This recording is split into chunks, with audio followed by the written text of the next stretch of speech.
feel like Ricky Bobby. I don't know what to do with my hands. I was just working on some ads, Amazon PPC ads. I thought it'd be a pretty good time to go over my strategy.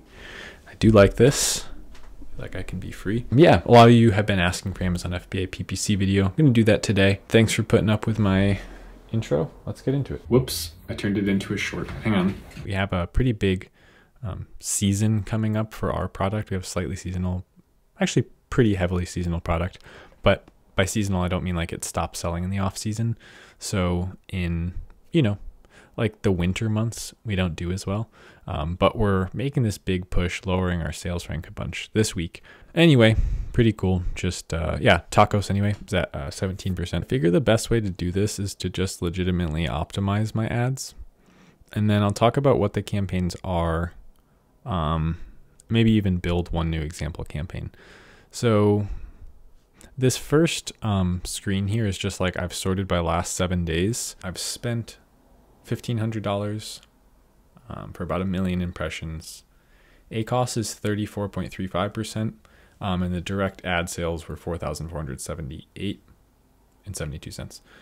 The last 7 days, our tacos, or total advertising cost of sale, is 17%.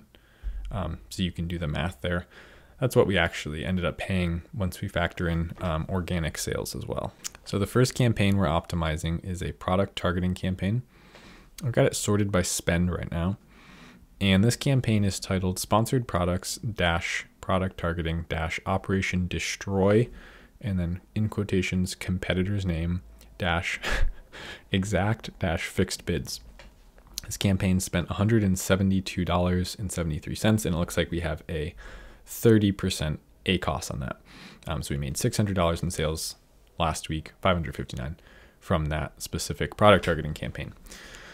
So this is a good example of where to start for all product targeting. The way that I build a product targeting campaign, let me show you that. Do create campaign, add group name, we're going to add that. So I'm just going to do the name of the group that I'm going to be targeting with this campaign. I have two strategies for product targeting. It is either a single target when they're in like my top 10, or it is a group of no more than 5 targets put together. So my main focus is like this one is Operation Destroy blank. There is a competitor that I'm singling out and trying to take down, and it's definitely working, but that would be one target. This one, the typical way I do this is there's a good naming protocol you could use. Sponsored Products - Product Targeting - let's do the grouped one. So do like low priced one, and then exact. So we're down here at product targeting for the targeting type, manual targeting, product targeting. We're gonna do individual products under product targeting. We're gonna do enter list. We're gonna do exact, and this is where you're gonna type in, ASINs, the B0, there's no symbols in them. Whatever. Yeah, that's where you put your ASINs of your targets. And because I named this low priced one, I'm gonna group 5 of my lowest priced competitors. So it'd be like my first competitor might be at $12.99, $129. Yeah, right. And then the next one might be at $13.99. And then I might use this as an example. Say your first competitor is at $10.99. And then your last competitor, technically it'd be one more, I said do 5. It's like $14.99. And here's how I break this down. These would be ASINs, of course, not prices, but you would find your competitors on Amazon, the front end. Don't have to show you that. And then come up for your market specifically with brackets. So in my market, I might say anything from $9.99 to $14.99 is low priced. Anything from $14.99 to $19.99 is mid priced. And then anything from $19.99 to $39.99 is high priced. So ASINs, go there under exact, enter list, boom, target. Once you add your target, suggested bid will pop up. You'll apply suggested bid for all. Okay, bidding strategy. You can use whatever you want. Feel free to test around here. I'm going to go with fixed bids just to be more exact and I keep a pretty close eye on it, play around with it. So this is just what I used. And by the way, I don't claim to be like a PPC expert. The times that I've run duplicate campaigns, side-by-side comparisons with down only versus fixed bids, I actually do better with fixed bids. If any of you know why that is, feel free to let me know. And then campaign name, we are going to, well, I know why it is probably, but anyway, I don't want to get too deep into the weeds. Campaign name, again, we're going to have a naming protocol here. And I have an interesting PPC strategy, which is that I have a lot of campaigns, right? But very few targets, very few targets in them. So I have like 70 campaigns, which actually isn't that many technically, but I do this one target per campaign thing. And then my max would be like the product targeting 5 per campaign. But keywords I separate out to an individual level, because then I can see from an overview at a campaign level how everything's performing. So I don't have to click into my campaigns to see how things are performing. I also get to set a budget for every bid. So meaning like there's one ad, one bid, one target, and one budget. So it's not one budget getting distributed by an algorithm I don't have control over a bunch of targets. Just gives me full control. So this campaign name, sponsored products, product targeting. I already showed you this up top, but low priced one, exact. Then we can even do our bidding strategy, fixed bids. You'd add that to your portfolio, and then you would add a daily budget. This is what I'm saying. So I can have just one target here. Say I just did one ASIN, like we did one ASIN. That can have its own budget. By the way, these videos are not super professional, and I'm not gonna like edit this fancy. So if I stumble over my words or get distracted, this is just me like sitting down while I'm working to do this. Okay. Anyway, that's the product targeting campaign. Launch that. All right, so that's what we're going to edit right now. So now you're going to see the launched version of that, how I created this campaign, and I'll also show you how to optimize it before we move on. Now, I'm happy with this, honestly. We have a pretty predictable amount of continuity to our product, meaning people will purchase us again. I'm directly profiting on this campaign since we have a 40% margin and 30% ACoS. Only 9% on every sale we make directly, but I will happily make a 10% margin on every customer I can steal from a competitor, and then potentially have the opportunity to sell that customer again in the future with no advertising cost, because they now know my product and will buy it again, or potentially sign up for subscribe and save for my listing. So I'm not going to change anything. If it's not broke, don't fix it in this situation. So we're going to just go back out. Maybe we'll do some keyword targeting now. Okay, here's a good example. This is a sponsored product keyword targeting campaign. There's the keyword, blanked it out, of course. And then it's an exact match in fixed bids. So one target again, and we've got a problem here. We've spent $55 to make $69. That math doesn't math, and the ACoS is too high. I do not have a 90% profit margin. If I did, this would be fine, but it's not. So we know that our profit margin is 40%. We're spending 80% of our sale to make the sale. So therefore we're losing 40%. So what we need to do here is we need to click into this thing, see what's going on. First little trip I'm going to make is to placements. Here's the funniest part of this. I have a keyword targeting campaign targeting a keyword, mind you. And my placements are all from product pages. So a lot of people don't check this out, but it's like, where are you actually getting shown when you're bidding on this with the bid that you have? And can you take that into your own hands? Answer is yes. So if I see, for instance, like this keyword, I'm not actually even showing up on rest of search or top of search more than 500 times versus the 35,000 times I showed up in product pages. So what I might actually do is run, for instance, a 20% boost on my rest of search, how I actually convert for this keyword on the search pages. Again, I want to preface this by saying I'm not a PPC expert. I learn what I can about PPC, and I run my brand full time. So if there's any PPC experts out there watching this, feel free to correct anything that I'm doing, or give me pointers. I'd love to hear your feedback as well. I consider this a place to share my journey and like document what I'm doing. This is not, shouldn't be taken as like, this is the perfect and right way to do everything, and you should listen to me all the time. But it is fun for me to make these videos. So we have a suggested bid of 330. Our bid was 180. Our cost per click was 173, even with exact bids. And we made that many sales. So what I can do is lower the bid here. You could try that.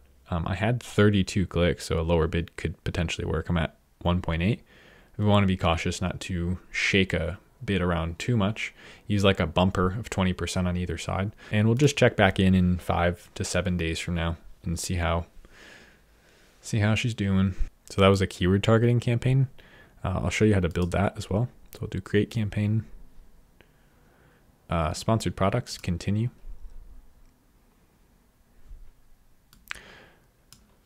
By the way, if you want to learn more from me, there will be a link in the description to my Pay What You Want Amazon FBA course. You can join for any amount over $1. So just quick shout out there. If that's interesting to you, feel free.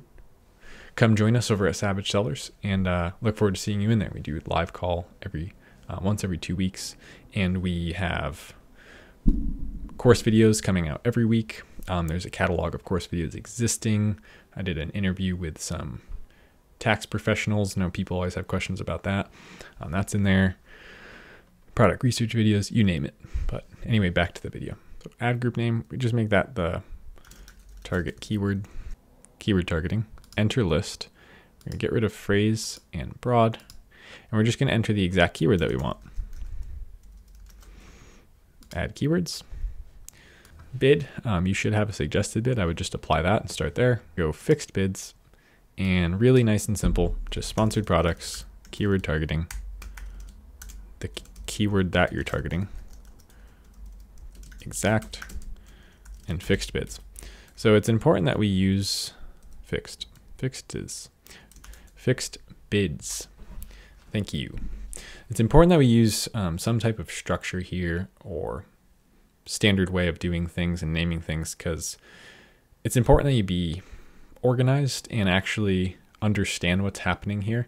If you don't understand what's happening, you can't make good decisions about how to alter it, and it is really important that you know how to alter this stuff. So just name everything the same way so that you know what everything is, and you can save yourself time, effort, and sacrifice. Add it to your portfolio, and then the budget is just usually $20 a day for me to start. The last type of campaign I'm going to go over is sponsored display. So hit continue on that. You need to be brand registered to do this. But these are really effective. So for these, it'd be instead of sponsored products, sponsored display. Do like product targeting. This is a fun one. Sponsored display product targeting ads. So you could run a video ad under someone's listing. It's really effective, especially if you have weak competition like me. So I don't know why I said it like that. So sponsored display product targeting, and then the product target. So ASIN, or the name of the brand. And video ad 1 exact, right? So we can go daily budget, just throw it over to 20. Ad group name, target, optimize for conversions, video ad, landing page. We want to send them straight to the product to drive sales. You could send them to your store if you want to as well. I'm going straight to the product. Select our product. Now, The one I've been having a lot of fun with playing around lately for targeting is audiences. We have a really well-branded product, so people tend to come back to us, buy again. So we've been doing a lot of like remarketing. So like audiences who've viewed, sorry, I'm reading it live here, viewed my product before, like they browsed it, but maybe didn't purchase. Also remarket people who've purchased before with purchases remarketing. So you could go to like purchases remarketing, custom bid $1. And then we could like custom set the bids for each of these. So related to advertised products, advertised products. So purchases from my own PPC in the last 30 days, similar to advertised products from my own brand. I don't have any other products, so that won't ever run right now. And then advertised product look back, and then views on advertised products. So you have your purchases remarketing, views remarketing, set your custom bids for that, and then you can launch your campaign. That one's pretty simple. Now, if we go to contextual targeting, we can actually run a video ad on an individual product, enter list, ASIN, and then launch that campaign. So you literally just go pop a nice little video of your product right under your competitor's listing. Let me show you what that looks like. So here's a good example. This is right here, this one. This is a sponsored display video ad retargeting campaign on purchases. So previous people who've made purchases with my brand, I ran a campaign targeting them. I had 340 clicks, $163 in spend. On average, I paid 48 cents for a click, and I made $524.85 from those people at a profitable ACoS. Now, a percentage of those customers, if they bought again, are more likely to potentially check out with subscribe and save if they haven't already. And next time, they might even just find my listing via their order history. So even though technically we have a 31% ACoS, which is only around 10% margin on those sales, again, just getting those people interacting with my brand over the lifetime of the value of that customer will be even more than worth that, even though it's profitable already. Here's a good example of a sponsored brand product targeting video ad. Operation Destroy This ASIN exact. So I spent $2,049 since around September when this product launched. Not my product, their product launched in September, I'm saying. And we made $7,172.95 in sales directly from that $2,000 in spend for a 28% ACoS. So we actually, profit margin went up even more there. You could do the math on the 40% net margin. So again, profitable right away on the direct ad sales. And yeah, that's just one target and one video ad directly, like what I showed you, running to an ASIN. So that's pretty cool. An additional seven grand in sales just from that one target. And now I'll show you how to edit one of these campaigns. So the last 7 days, for instance, this like video ad campaign, 28% ACoS, la-di-da. This is a pretty sweet campaign though. So I'll show you this. So for instance, since around August of last year, this campaign has done $18,000 in sales, just this one campaign, at a 35% ACoS, so directly profitable on all those sales, and about $6,500 in spend. Now you notice something interesting is happening with the graph, like it's cutting in and out at points. It's because for some reason our video ad keeps getting like, it'll get flagged as like against TOS, and then like they keep putting it up and down. And then let's see, this one, 14 clicks, spent 10, didn't make a sale yet. Let's drop it down a little bit, doing it by feel. So this one's at 25% ACoS. I'm gonna boost it up a little bit. I'm gonna get some more impression share on it since we're converting well. For me, it's more feel than math. If I'm manually editing it without like a budget rule set up or bid rule. Let's see, 68 cost per click, only spent $3. So this is a week and they only got 4 clicks. I'll give it a little bit more bid to play with, I guess. And yeah, that's pretty much how I'd optimize this stuff. And be sure to subscribe for more free content here on the channel about Amazon FBA, brand building, PPC, who knows, hanging out with me. And I might delete that, but I'll see you in the next video. Later.